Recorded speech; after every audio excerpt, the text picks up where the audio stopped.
Hello everyone, welcome to my channel route to learn. आज वाली video मैं बहुत ही लंबे गैप के बाद रिकॉर्ड कर रही हूँ, so I am so sorry for that कि मैं इतने टाइम तक वीडियोस नहीं अपलोड कर पाई ड्यू टू पर्सनल रीजंस।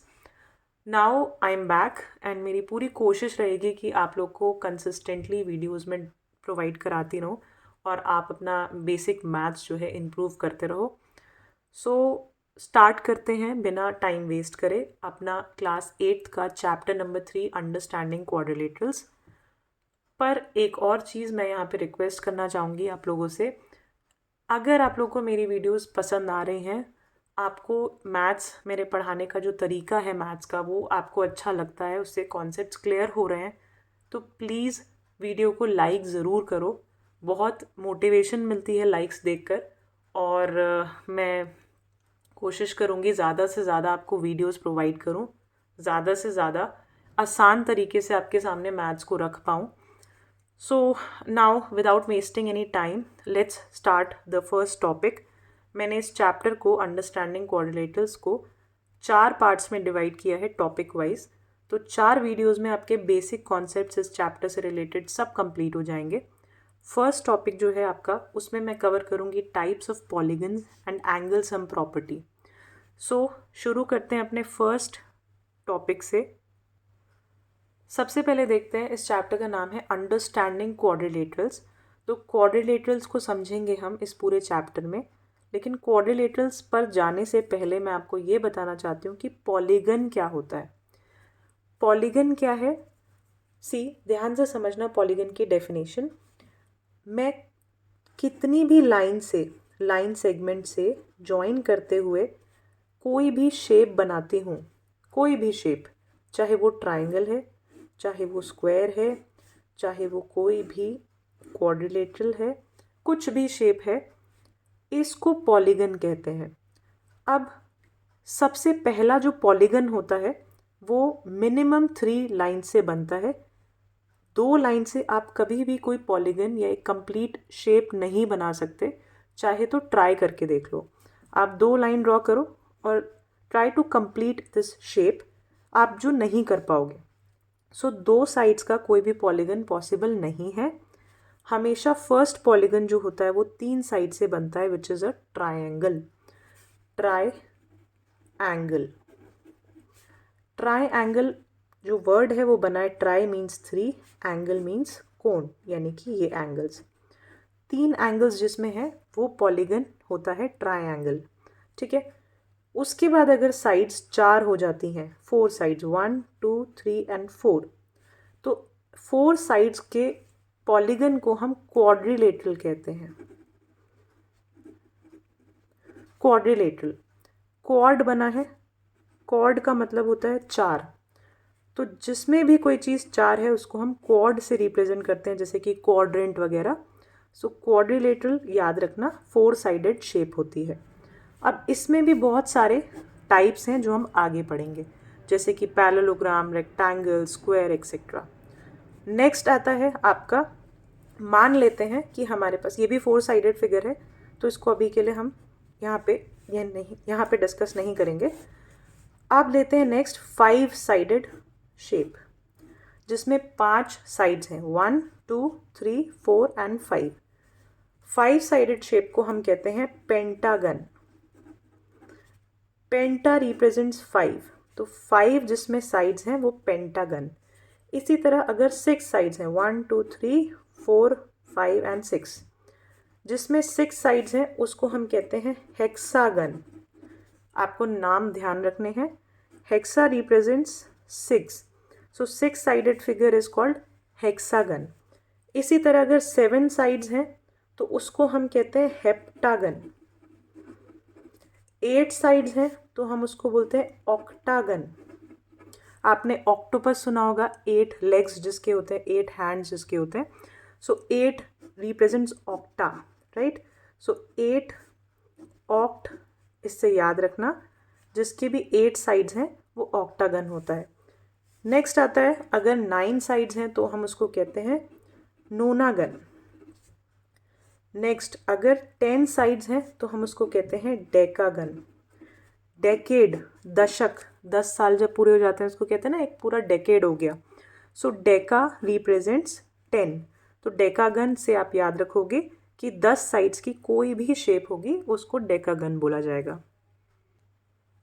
अब यहाँ पे आपको एक और चीज़ याद रखनी है, एक वर्ड होता है रेगुलर। रेगुलर, अगर मैं इनमें से किसी भी शेप के नाम के आगे रेगुलर लगा दूं तो उसका मतलब क्या होगा। जैसे अगर मैं बोलती हूँ regular pentagon, that means regular pentagon का मतलब है, पेंटागन का मतलब है 5 साइड वाला शेप। तो 5 साइड के आगे भी रेगुलर लगा हो तो उसका मतलब है सारी पांचों साइड जो हैं वो इक्वल मेजरमेंट की होंगी। जैसे 5 साइड्स तो मैं बना रही हूँ, पर ये पांचों अगर ये 3 सेंटीमीटर है तो ये भी 3, ये भी 3, ये भी 3, ये भी 3, that means it's a regular pentagon. इसी तरह रेगुलर हेक्सागन, यानी कि 6 साइड तो होंगी पर ये 6 इक्वल होंगी बिल्कुल। अगर ये 5 है तो ये सब 5 होंगी, that means it is a regular hexagon. इसी तरह रेगुलर ऑक्टागन मीन्स, ऑक्टागन तो है 8 साइड्स तो हैं लेकिन वो साइड्स आपस में इक्वल मेजरमेंट की हैं, बराबर हैं। आई होप आपको रेगुलर पेंटागन, रेगुलर शब्द का मतलब यहाँ समझ आया होगा। अब हम बढ़ते हैं अगले टॉपिक की तरफ। नेक्स्ट चीज़ जो हमें जाननी है वो है डायगनल्स के बारे में।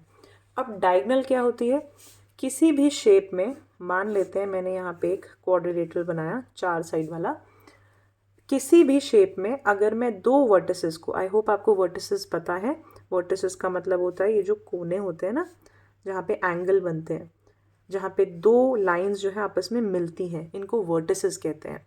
सो दो वर्टिसेस को, आमने सामने वाली वर्टिसेस को मैं ज्वाइन कर दूँ तो वो डायगनल होती है।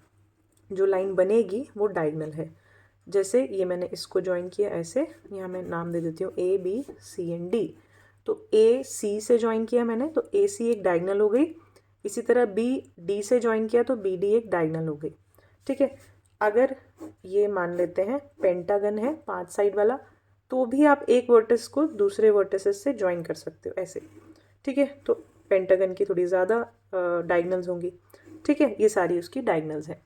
सो डायगनल का सिंपल सा मतलब है दो वर्टिसेस को ज्वाइन करके जो लाइन बनती है उसको डायगनल कहते हैं। अलग अलग साइजेस और शेप, मतलब अलग अलग पॉलीगन्स की अलग अलग डायगनल्स होंगी। ट्राइंगल की कोई डायगनल नहीं होती है। ट्राइंगल को बना के देखते हैं, देखो 3 साइड वाली शेप ट्राइंगल हो गई। दो वर्टिसेस को ज्वाइन करते हैं तो ये रही एक वर्टिस, ये रही एक वर्टिसेस, इसको ज्वाइन करेंगे तो देखो ये तो डायगनल बनी नहीं, तो साइड ही है, राइट। तो ट्राइंगल में कोई डायगनल हम क्रिएट नहीं कर पा रहे हैं, इसलिए जो डायगनल्स होती हैं सबसे पहले क्वाड्रिलेटरल से शुरू होती हैं। अब हम देखते हैं कितने टाइप के हमारे पास क्वाड्रिलेटरल हैं जो आपको क्लास 8 में काम आएंगे। सो सबसे पहला है पैरेललोग्राम। पैरेललोग्राम बना है पैरेलल वर्ड से, जिसका मतलब है एक ऐसी शेप जिसकी ऑपोजिट साइड्स जो हैं वो पैरेलल होंगी, यानी कि ये वाली साइड और ये वाली साइड आपस में पैरेलल होगी, ऑपोजिट है। इसी तरह ये वाली साइड और ये वाली साइड आपस में पैरेलल होगी, ऑपोजिट है। मतलब पैरेलल मीन्स कभी भी एक दूसरे से इंटरसेक्ट नहीं करेंगी, एक दूसरे को टच नहीं करेंगी। ठीक है, सो ऐसी फिगर और 4 साइड्स होंगी, वो पैरेललोग्राम होती है। पैरेललोग्राम की खास बात ये कि उसकी डायगनल एक दूसरे को बाइसेक्ट करती हैं। बाइसेक्ट का मतलब यहाँ पे आपको समझना है, बाइसेक्ट का मतलब है एक दूसरे को इक्वल, मतलब बराबर पार्ट्स में, इक्वल पार्ट्स में काटती हैं, डिवाइड करती हैं। जैसे कि यहाँ पे फिर से मैं नाम देती हूँ A B C and D। अब A C B D को कट कर रही है यहाँ पे, लेट्स से इसको हम O नाम दे देते हैं। तो आपको ये पता होना चाहिए अगर ये पैरेललोग्राम है और इसकी डायगनल आपने बनाई तो ये जो पार्ट है ना, ये वाला पार्ट AO OC के बराबर होगा हमेशा, यानी कि ये साइड इसके इक्वल होगी। इसी तरह ये वाली साइड इसके इक्वल होगी, OB OD के इक्वल होगी, क्योंकि ये प्रॉपर्टी है पैरेललोग्राम की कि उसकी डायगनल्स जो हैं एक दूसरे को बाइसेक्ट करती हैं। ठीक है, इसी तरह आता है सेकंड हमारी शेप रोम्बस। रोम्बस जो शेप है वो कुछ ऐसी होती है जैसे आपकी बर्फ़ी दिखती है। ठीक है, कोई भी बर्फ़ी आप खाते हैं वो रोम्बस शेप में होगी। रोम्बस शेप की खास बात, सारी साइड्स इक्वल होंगी और ऑपोजिट साइड्स जो है वो पैरेलल होंगी। अब अगर मैं इसकी डायगोनल बनाती हूँ, ये डायगोनल है, तो इन दोनों में पैरेललोग्राम और रोम्बस में सबसे बड़ा जो डिफरेंस है वो ये एक कि रोम्बस की सारी साइड्स इक्वल है, जैसे स्क्वायर की होती हैं, सारी साइड्स इक्वल है। पैरेललोग्राम में नहीं था, पैरेललोग्राम में ऑपोजिट साइड इक्वल होती थी। ठीक है, रोम्बस में ऑपोजिट साइड जो है पैरेलल होंगी। ठीक है, एक और ख़ास बात कि पैरेललोग्राम में जो ये डायगोनल है एक दूसरे को जहाँ बाइसेक्ट कर रही हैं वो 90 डिग्री नहीं होता है, यानी कि ये जो बाइसेक्ट कर रही हैं वो परपेंडिकुलर नहीं होता है। रोम्बस में जो ये बाइसेक्ट कर रही हैं जिस पॉइंट पे, यहाँ पे ये 90 डिग्री का एंगल बनाती हैं, यानी कि ये आपस में सब 90 डिग्री पे बाइसेक्ट करती हैं, परपेंडिकुलर बाइसेक्ट। ठीक है, तो ये ध्यान रखना, रोम्बस में एक खास बात है कि डायगोनल्स जो है परपेंडिकुलरली एक दूसरे को बाइसेक्ट करती हैं, पैरेललोग्राम में ऐसा नहीं होता है। थर्ड फिगर हम लेते हैं रेक्टेंगल। रेक्टेंगल जो है आपका वो ऐसी शेप है जिसमें ऑपोजिट साइड्स इक्वल है और पैरेलल है। इसी तरह ये इसके इक्वल है और पैरेलल है। अगर हम इसकी डायगोनल बनाते हैं रेक्टेंगल की, तो ये बाइसेक्ट तो करेगी, यानी कि ये वाला पार्ट डायगोनल का इस पार्ट के इक्वल होगा और ये वाला पार्ट इस पार्ट के इक्वल होगा, लेकिन 90 डिग्री यानी परपेंडिकुलर नहीं बनाएंगी, सेंटर में परपेंडिकुलर नहीं बनाएंगी। ठीक है, नेक्स्ट फोर्थ शेप जो है वो हम देखते हैं स्क्वायर। ये चारों काफ़ी कंफ्यूजिंग हो सकता है अगर आप पहली बार देख रहे हैं तो, बट एक बार समझ आ जाएगा तो आपको क्वेश्चंस करने में कोई भी दिक्कत नहीं आएगी। स्क्वायर कैसी शेप है? स्क्वायर देखो ऐसी शेप है जिसमें चारों साइड्स इक्वल होती हैं, राइट। अगर मैं इसकी डायगोनल बनाती हूँ तो इसकी डायगोनल भी एक दूसरे को इक्वल पार्ट्स में डिवाइड करेंगे, यानी बाइसेक्ट करेंगे। और इसकी खास बात कि एंगल जो है, जो बनाएगी एंगल डायगोनल, वो 90 डिग्री होगा जैसे रोम्बस में था। ठीक है, तो आपको ये दोनों चीज़ें ध्यान रखनी है। स्क्वायर और रोम्बस में डायगोनल्स 90 डिग्री पे बाइसेक्ट करती हैं सेंटर में, पैरेललोग्राम और रेक्टेंगल में ऐसा नहीं होता है। ठीक है, आई होप आपको डायगोनल्स के बारे में और उनका बाइसेक्टर किस तरह से बाइसेक्ट हो रहा है वो आपको समझ आया होगा। नेक्स्ट अपने इस वीडियो के नेक्स्ट टॉपिक पे चलते हैं। जो भी मैं अभी पढ़ा रही हूँ उससे रिलेटेड जो क्वेश्चंस हैं उसकी मैं एक सेपरेट वीडियो बनाऊंगी जिसमें इस चैप्टर से रिलेटेड हम सिर्फ क्वेश्चंस ही करेंगे। तो पहले हम कॉन्सेप्ट सीख लेते हैं सारे, उसके बाद हम एक वीडियो में सारे क्वेश्चंस डिस्कस करेंगे। अब पॉलीगन से रिलेटेड कुछ छोटी छोटी बातें सीखते हैं, जैसे कि कॉन्वेक्स पॉलीगन और कॉनकेव पॉलीगन किसको कहते हैं। कॉन्वेक्स और कॉनकेव आपने साइंस में ये वर्ड्स पहले भी सुने होंगे। अब यहाँ पे पॉलीगन चैप्टर में ये दोनों वर्ड यूज़ हो रहे हैं तो थोड़ा सा मतलब चेंज होगा। क्या चेंज है वो मैं आपको बताती हूँ। कॉन्वेक्स पॉलीगन ऐसी शेप है जिसमें कोई भी पॉलीगन है, लेट्स से मैंने एक पेंटागन बनाया, ठीक है, ये पेंटागन है, कोई भी पॉलीगन हो उसमें जितनी भी डायगोनल आप ड्रॉ करो, जितनी भी डायगोनल बना सकते हो बना लो, लेकिन वो सारी डायगोनल आपकी उस शेप के अंदर ही है, उसको कहते हैं कॉन्वेक्स पॉलीगन। और कॉनकेव पॉलीगन क्या होता है? ऐसी शेप, फॉर एग्जांपल मैं ये बनाती हूँ, ठीक है, ये देखो 1 2 3 4 साइड की एक कंप्लीट शेप है, क्लोज्ड फिगर है, तो ये पॉलीगन हुआ। ठीक है, अब इस शेप में मैं डायगोनल्स बना रही हूँ तो मैं दो वर्टिसेस को ज्वाइन करूँगी, एक तो ये है और एक ये है, मैंने ज्वाइन किया, ये डायगोनल बन गया। एक ये वाली है और ये वाली है, एक ये डायगोनल बन गया। अब आप ध्यान से देखो, शेप तो ये वाली थी, मेन जो शेप थी उसकी लाइंस ये थी, लेकिन डायगोनल जो है ये एक बाहर बनी है, ये वाली जो डायगोनल है ये बाहर बनी है, फिगर के बाहर बनी है, शेप के बाहर बनी है। तो ऐसी शेप, ऐसा पॉलीगन जिसकी डायगोनल्स अगर हम बनाएं तो वो शेप के बाहर बने, उसको कॉनकेव पॉलीगन कहते हैं।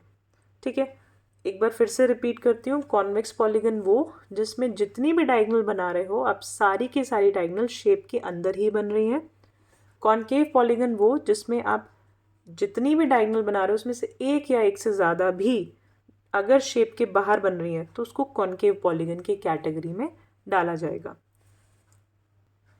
नेक्स्ट है रेगुलर एंड इरेगुलर पॉलीगन्स। ये मैं आपको पहले भी वीडियो के स्टार्टिंग में बता चुकी हूँ कि रेगुलर वर्ड का मतलब क्या होता है। रेगुलर पॉलीगन उसको कहते हैं जिसकी सारी साइड्स और सारे एंगल्स इक्वल हो। फॉर एग्जांपल मैंने बनाया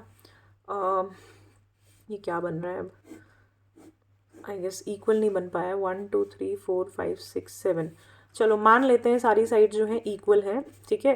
तो मैंने ये जो 7 साइड वाला है यानी कि मैंने क्या बनाया है, हेप्टागन बनाया है, ठीक है।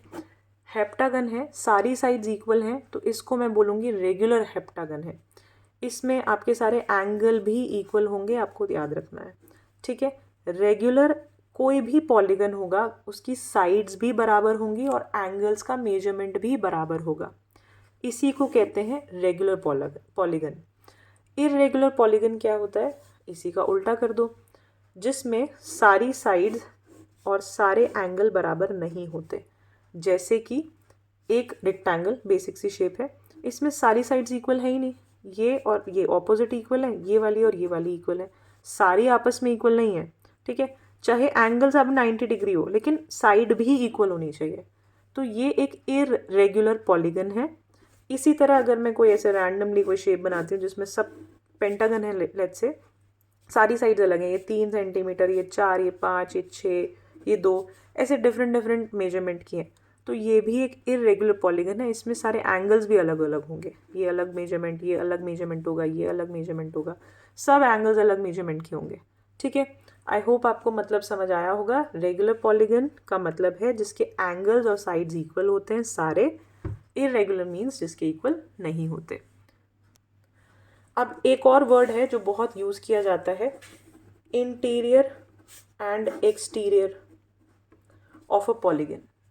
Interior of a polygon, exterior of a polygon का मतलब क्या है, कोई भी पॉलीगन है, ठीक है, इंटीरियर मतलब उसके अंदर, तो अंदर वाले एंगल्स ये हो गए इंटीरियर एंगल्स, राइट।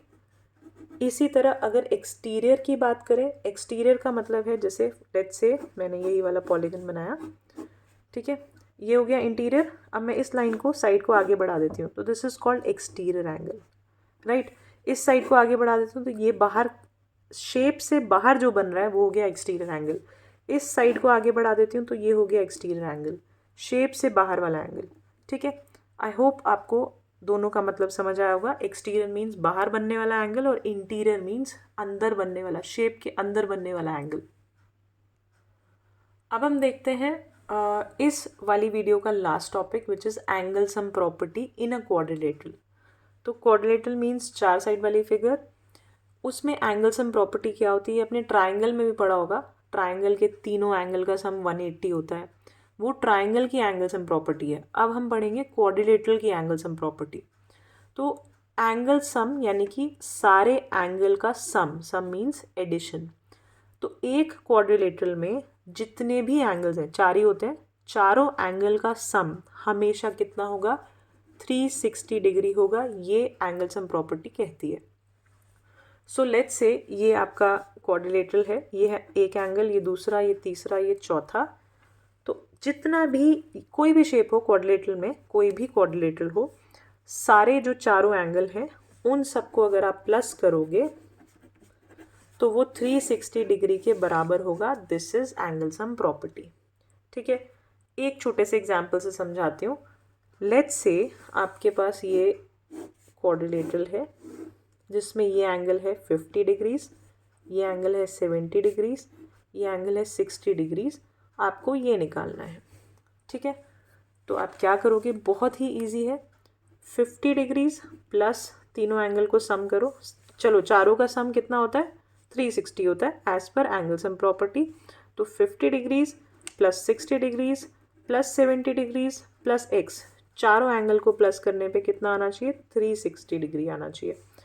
50, 60 एंड 70 सब प्लस हो जाएंगे तो कितना हो जाएगा, 180 degrees plus x equals to 360 degree, ठीक है। मैंने सही प्लस किया ना, हाँ। अब x की वैल्यू निकालनी है, x को यहीं छोड़ दो, 360 डिग्री, 180 उधर जाके माइनस हो जाएगा 180 डिग्री, x इक्वल्स टू 360 में से 180 जाएगा तो 180 डिग्री बनेगा। फिगर 180 वाली नहीं दिख रही है, कोई बात नहीं, बट मैंने एग्जाम्पल लेके आपको सिर्फ समझाया है कि एंगल सम प्रॉपर्टी को यूज़ कैसे करते हैं। ठीक है, तो आपका ये जो एंगल है ये है 180 डिग्रीज़ का, राइट। तो कुछ भी नहीं है, बहुत इजी सी है कि सारे एंगल का सम जो है वो 360 डिग्री होता है।